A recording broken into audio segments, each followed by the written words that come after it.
करने की कोशिश की लेकिन नाकामयाब यूं रही है कि समाज जो है विकृत अवस्था में पहुंच चुका है हमारा। बाल विवाह के साथ ही एक और जुड़ी हुई प्रथा थी सती प्रथा। बाल विवाह के कई कारण थे कि उस समय एक घर में किसान के अलग अलग उम्र की 3 से 4 बालिकाएं होती थी और आय के सोर्स कम थे, इसलिए वो अपनी सारी बच्चियों की शादी एक ही बार में कर देना चाहता था जिससे कि उनका खर्चा कम लगे। इसलिए सबसे बड़ी वाली के साथ सबसे छोटी वाली का विवाह भी कर देता था। ये उसकी मजबूरी में भी था। एक और था, अपने यहाँ बाहर से जो आक्रांता आए उससे अपनी बेटियों को बचाने के लिए भी बाल विवाह की प्रथा चली थी। ये भी एक समस्या थी, लेकिन ये बाद में परंपरा बन गई और ये परंपराएं जो है रूढ़ियों में बदल गई। यही एक समस्या रही।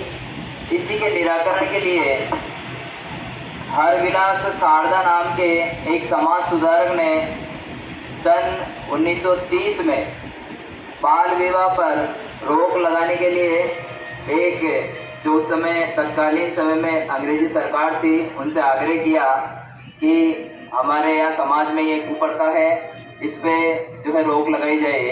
तो उन्हीं के प्रयासों से 1930 में बाल विवाह पर रोक लगाई गई और तब से लगातार सरकार की नज़र रहती है कि कहीं कोई बाल विवाह तो नहीं हो रहा है। लेकिन सरकार के जो है नज़रों के बावजूद भी इस समाज में अभी भी बाल विवाह जैसी कुप्रथाएं जारी है, जिसको कि हमारी जागरूकता ही मिटा सकती है। क्योंकि जब तक अपन जागरूक नहीं होंगे सरकार कुछ भी नहीं कर सकती है।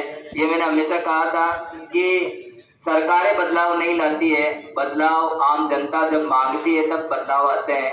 आप लोगों को बदलाव मांगने पड़ेंगे तब बदलाव आएंगे। बात सती प्रथा की भी कर रहा था मैं कि बाल विवाह का एक विकृत रूप सती प्रथा के रूप में भी सामने आया, क्योंकि छोटी बच्चियों की शादी कर दी जाती थी।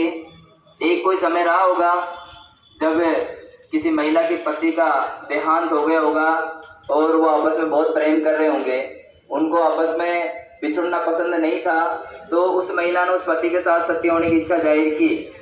लेकिन इसके बाद ये जो है प्रथा परंपराओं में बदल गई और ये रूढ़ियां बन गई और हर एक विधवा को अपने पति के साथ जबरन सती होने के लिए विवश किया जाता था। ऐसा एक इतिहासकार भी लिखता है जो 17वीं शताब्दी में भारत में यात्रा करने के लिए आता है।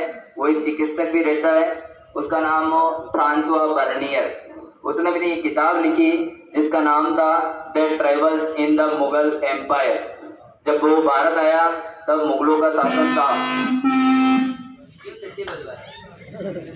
बेटा बहुत इंपॉर्टेंट बात चल रही है, इन सब बच्चों को बता तो रहे। तो जब फ्रांसवा बर्नियर ने देखा कि एक 12 साल की बालिका जिसकी शादी हुई और किसी कारण से बीमारी से उसके पति का देहांत हो गया, एक आदमी आगे चल रहा था, 2 महिलाएं जबरन उस बच्ची को पकड़ के ले जा रही थी। सबसे पहले उसका सिर का मुंडन किया गया, बाद में उसकी चिता के साथ जबरन उसको बैठाया गया और चारों तरफ से उसे बांधा गया।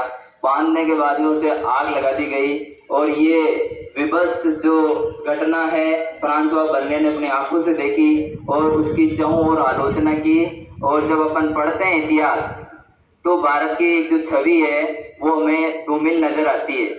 इसीलिए हमें जो है इन प्रथाओं से थोड़ा दूर रहना चाहिए। जब अपन जागरूक होंगे तब इन सारी प्रथाओं से छुटकारा पा जाएंगे। जय हिंद, धन्यवाद।